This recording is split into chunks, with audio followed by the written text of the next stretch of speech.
¿Qué tal están? Bienvenidos. Comentario de un libro de Ecnige.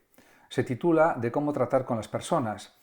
Se ha traducido este libro al español, al castellano recientemente y aunque Ecnige no es un filósofo muy conocido en la historia de la filosofía, precisamente realizo este vídeo para darlo más a conocer.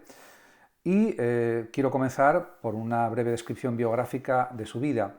Fue un escritor alemán, masón y miembro fundador de los Illuminati de Baviera, que nació en Bredenbeck en octubre de 1752, en el seno de una familia noble. Estudió Derecho en Gotinga, donde se hizo miembro del cuerpo de Hannover. En 1777 se convierte en chambelán en la corte de Federico II de Hessen-Kassel y a pesar de poseer aptitudes apropiadas para la vida cortesana, nunca se sintió cómodo en la corte y tras una serie de peripecias y malentendidos decidió abandonarla. Creó el rito de la orden secreta de los Illuminati en Baviera, con la que abogó por los derechos humanos en Alemania.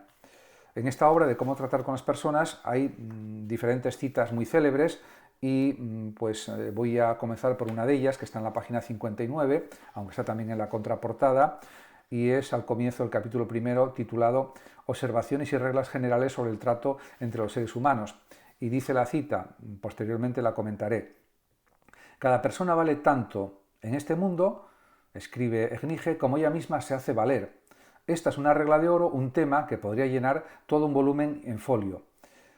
Hablar sobre el esprit de conduite, el espíritu de conducta, y sobre los medios de lograr nuestros propósitos en el mundo, una máxima cuya verdad queda confirmada por la experiencia de todas las épocas. Ciertamente, si una persona no hace que los demás reconozcan sus méritos objetivos, pues no lo está haciendo de la mejor manera, porque realmente, como espere que los demás reconozcan los méritos y no los conocen y no saben de ellos, pues no lo van a hacer. Incluso a veces, conociéndolos, tampoco quieren apreciarlos, por lo tanto, es lógico que el propio amor propio de la persona, un amor propio lógico y coherente y racional, insista en los méritos realizados.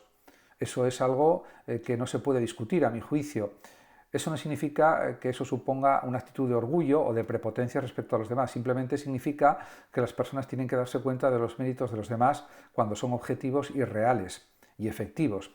Y yo creo que este es el sentido de la frase sin ninguna duda. Por lo tanto, tener una buena autoestima, tener un buen amor propio siempre es fundamental.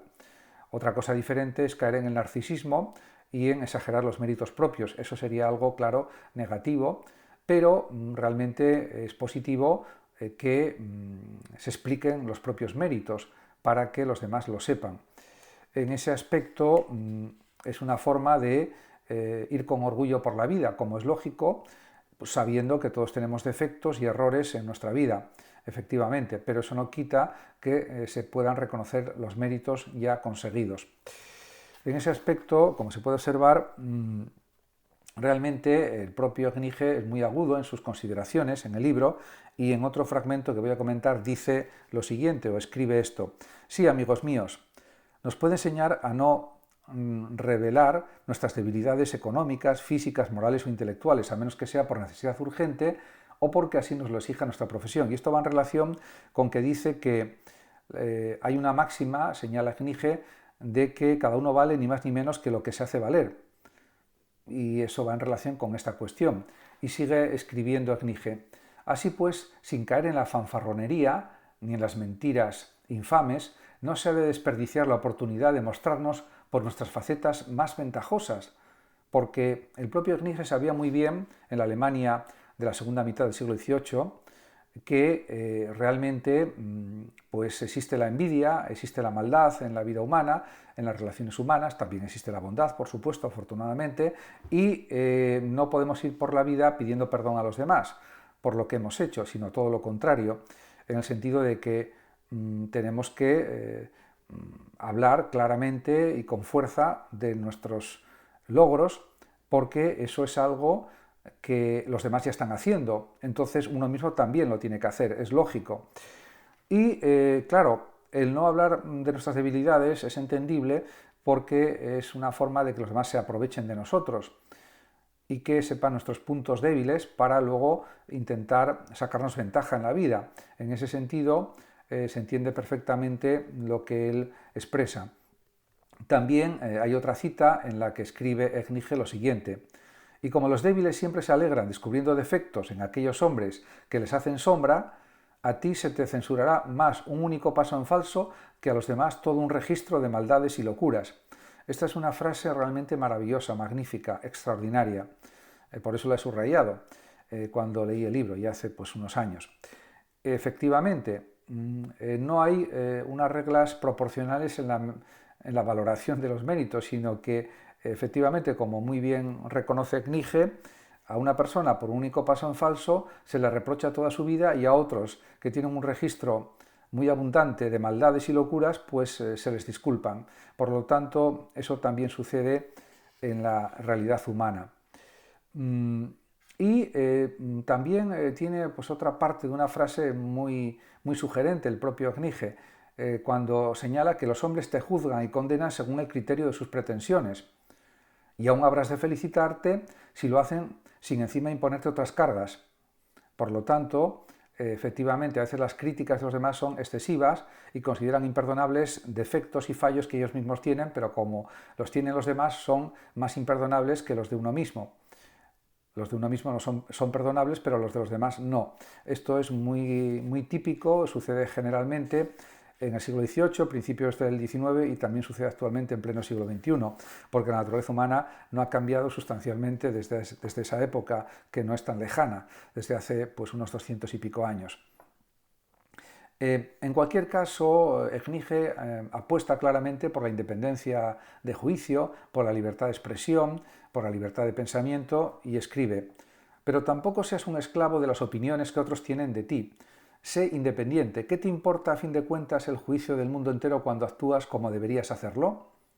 Efectivamente, cuando hay una buena conciencia, cuando hay unos motivos, unas razones que explican la conducta de uno y que uno mismo las sabe perfectamente, lo que digan los demás sin información, sin conocimiento, no sirve de nada, y no sirve para nada, y no tiene ningún valor para la persona que está realizando la vida que él quiere de una manera que considera que es la mejor. Por lo tanto, en ese sentido siempre hay que conservar la confianza en uno mismo. Esto lo reitera y lo señala el propio Kniege a lo largo del libro. Y también hay una frase breve en otro de los párrafos que tengo subrayados del libro en el que dice Kniege: además, en la desgracia se suele ser injusto con los hombres. Efectivamente, realmente el mundo es cruel, muchas personas son crueles con los demás, pero en cambio no les gusta que sean crueles con ellos mismos, lógicamente, ¿no?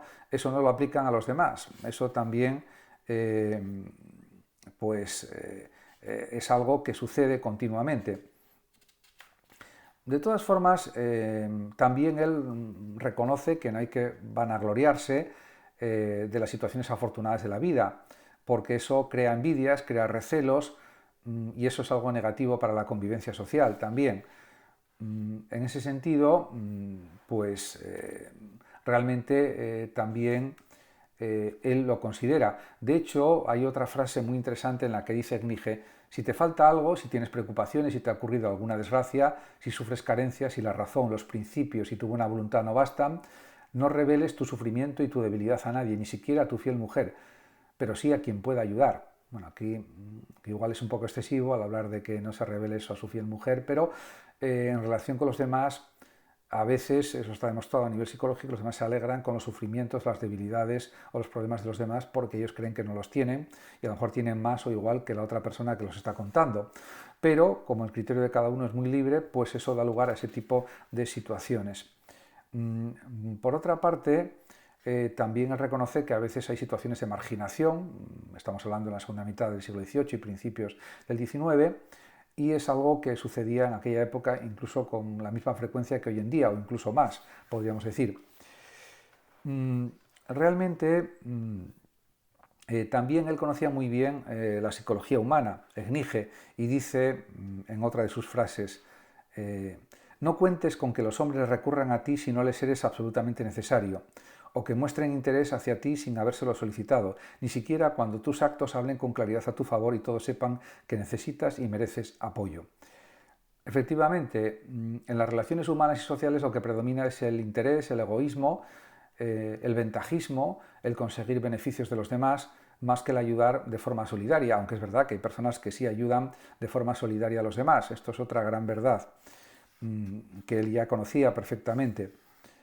De hecho, él lo dice en una frase más dura todavía cuando señala: todos se cuidan de sí mismos y de los suyos, sin preocuparse del hombre modesto que puede estar muriéndose de hambre en un rincón oscuro pese a sus muchos talentos. Efectivamente, realmente la gente no piensa en el futuro, no piensa en los demás en muchas ocasiones y pues realmente hay una injusticia social tremenda, hay un maltrato social tremendo hacia algunas personas y esa es la realidad de la vida, tanto en el siglo XVIII, finales y principios del XIX, como en el siglo XX, como en el siglo XXI, y si nos remontamos a la antigüedad o a la Edad Media, pues es lo mismo. Por eso se entiende que también señale o diga o escriba el propio Knige lo siguiente: así, más de una persona meritoria no obtiene reconocimiento alguno en toda su vida y no tiene oportunidad de ser útil a sus conciudadanos, ya que no puede suplicar ni arrastrarse. Es una descripción magnífica de lo que sucede en la realidad de numerosas personas. Realmente el libro es magnífico porque todas las frases que escribe son brillantes, unas más que otras, pero realmente demuestra un conocimiento de las circunstancias humanas, de las situaciones humanas prodigioso, realmente. Incluso, por ejemplo, hay otra frase aquí que acabo de observar que es muy interesante, donde dice: no hables tampoco mucho de ti mismo, salvo en el círculo estrecho de tus amigos más íntimos, donde sabes que lo que le ocurre a uno interesa a todos, y ten cuidado también de no mostrar egoísmo, porque eso no le sienta bien a mucha gente, y por lo tanto hay que ser cuidadoso, hay que ser prudente. También, por supuesto, él, como era un experto en el trato con cortesanos y en el trato con los demás, no hay que olvidar que estuvo en el círculo de la corte de un rey alemán, dice: no molestes a la gente que trates o que tratas con preguntas inútiles. En ese sentido, no se trata de hablar por hablar, sino se trata de hablar con educación, con amabilidad, con deferencia, pero intentando tratar cuestiones que tengan pues una cierta utilidad. Y por otra parte, él reconoce que hay mucha gente que no admite que le contradigan. Por eso él dice: aprende a soportar que te contradigan. No te apegues infantilmente a tus propias opiniones. Y también insiste en algo que sucedía mucho en las cortes de su época, en las cortes de Alemania del siglo XVIII y de principios del XIX: no te acalores, no te vuelvas grosero en la disputa, tampoco cuando tus serios argumentos se responda con burlas y parodias, que eso era algo bastante frecuente en su época y que sigue existiendo en pleno siglo XXI. En ese sentido, realmente pues él era muy consciente que en las discusiones, en las conversaciones, en las polémicas, a veces se ganaba y otras veces no, y por eso dice, claro, y ya has perdido la mitad del caso si te pones enfadado, viene a querer decir, pese a tener los mejores argumentos y no eres capaz de mantener la sangre fría, y de todos modos nunca convencerás de esa manera. Por lo tanto, hay que estar sereno y tranquilo, aunque firme, en las conversaciones, en las discusiones de ideas, o en discusiones políticas también, discusiones éticas, discusiones filosóficas, etc. Y realmente, pues también, pues eso hay que considerarlo y valorarlo porque es aplicable al siglo XXI también. Por otra parte, él se muestra partidario de que en los lugares de diversión, como salas de baile, en el teatro, etc., considera que es mejor no hablar de cuestiones tristes, de cosas tristes, ni de asuntos domésticos. Eso, por supuesto, entra dentro de lo que se puede considerar un sentido común, porque precisamente si las personas se van a divertir a teatros, a cines, a bailes, a lo que sea, pues precisamente quieren olvidarse de los problemas cotidianos, no precisamente que se les insista en ellos en ese tiempo también. Por lo tanto, efectivamente, así lo manifiesta él, que son lugares de recreo y de recuperación, y también, de alguna forma, sirven para librarse de preocupaciones de todo tipo, grandes y pequeñas, señala, efectivamente. Realmente, como se puede observar, él también plantea normas de civismo, normas éticas que pueden considerarse como normas de urbanidad. Por ejemplo, en una frase en la que dice Knige: no ridiculices nunca el aspecto, la estatura o los rasgos físicos de una persona, pues ningún mortal tiene el poder de cambiarlos. Por lo tanto, hay que respetar la dignidad de los demás y respetar que las personas pueden tener distintas estaturas, distinto aspecto, y eso forma parte de la propia vida. De hecho, él dice, no hay nada más humillante, injurioso y mortificante para un hombre que desgraciadamente posee un rostro o figura algo llamativo que darse cuenta de que es objeto de burla o de sorpresa. Efectivamente, la delicadeza de Nige aquí aparece y el sentido humanitario también aparece, el sentido ético. Éticamente eso no es correcto y a nivel personal tampoco lo es en cuanto a comportamiento. En ese sentido, pues hay que respetar las distintas formas y aspectos de las personas y valorarlos por lo que son, personas dignas de todo el respeto, de toda la consideración, de todo el afecto posible, etc.